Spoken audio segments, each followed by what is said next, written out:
Good morning everyone! Nandito na naman ako sa aking Advent Calendar. And today is December 16. Hanapin natin.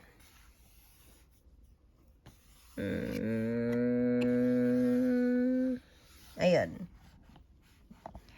December 16. Malaki siguro.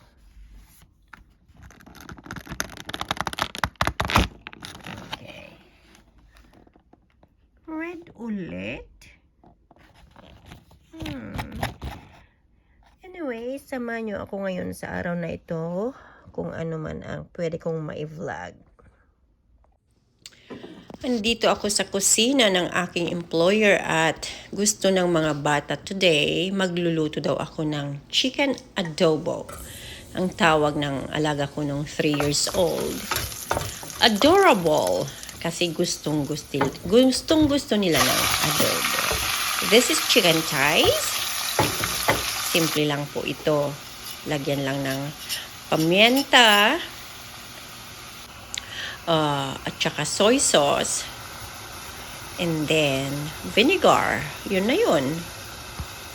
So isisimmer ko lang ito ng mga 30 minutes and then yung the end ay doon ko ilalagay ang vinegar. Apple cider vinegar. So yan, simmer for few more minutes and then done. Ngayon naman aking gagayatin. I will slice this broccoli para may side dish naman.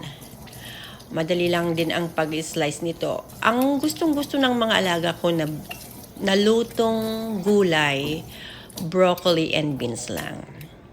Every week yan, ganyan lang ang aking niluluto. Ngayon broccoli, next week ay beans. Pang dinner lang yon. So, ito, I have to slice it. Pagkatapos mag-slice, di syempre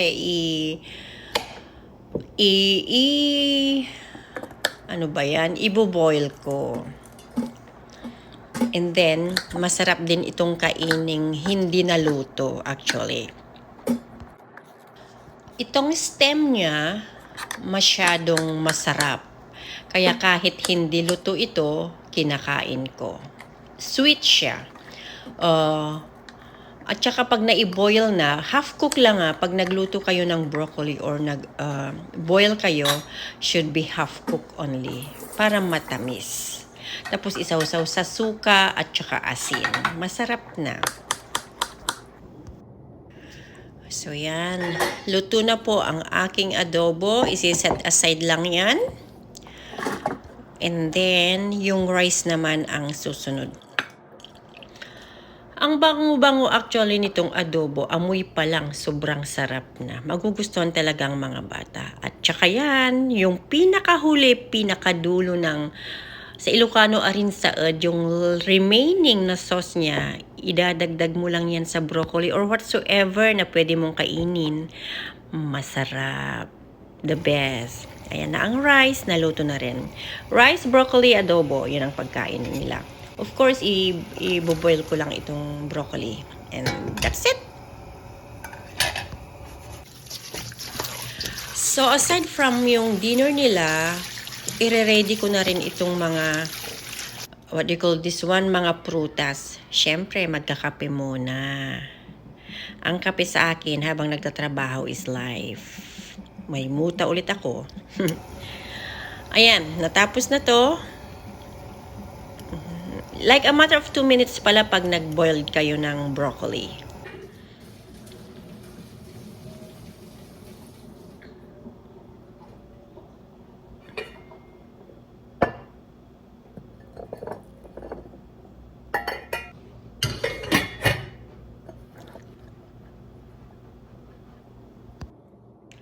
Next, cutting apples.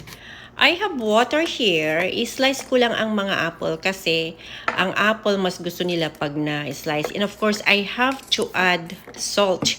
Bakit may salt? Cold water and salt, kahit magdamag, kahit 3 days na nasa fridge or ref, ang apple hindi yan magba-brown or magba-black. Parang fresh. Yun ang aking technique para hindi mag-brown ang apple. Hugasan lang yan ng maigi and then put it back in a container, put in the fridge. Okay na yan for 3, 4, 5 days. Maubos naman nila ito ng 3 araw for sure. Ganun din sa grapes na nilinisan ko na kanina, lagyan din ng asin para fresh. Fresh parati yan. Huwag lang abutin naman ng 2 linggo. Yung 5 days na nasa fridge kung hindi maubos, it's fine. Isok mo lang ng asin for 2 minutes only, then okay siya. Next is strawberry. Dagdagan din ng asin, panglinis lang. Ginagamit ko ang asin. Sa lahat ng bagay, asin is the best panglinis ng mga prutas or gulay. Isok mo lang ng konti and then malinis na yan. And then of course, i-slice natin. Tikman pa natin.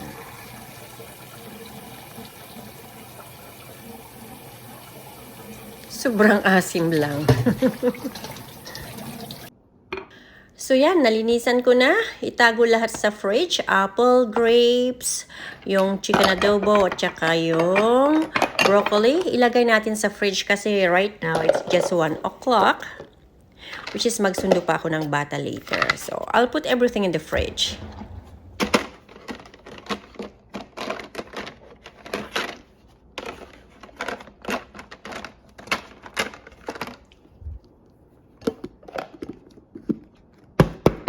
Lahat to the fridge. Next, ang pag-slice naman or pagdadry. Idadry ko muna itong strawberry kasi masyadong wet siya. So, kailangan na i-dry out bago nating ilagay sa fridge. So, ayan.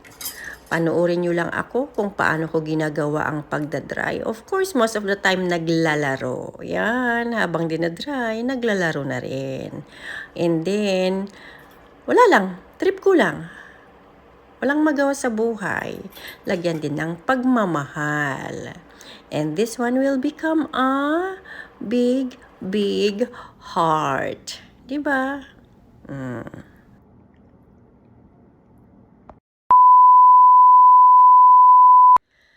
Natapos na ang isang maghapon na trabaho and I found this on my way home. The orange sky, ang ganda-ganda. Oh my goodness, it's so beautiful. Anyways, thank you again for watching and see you again next time. Bye-bye for now.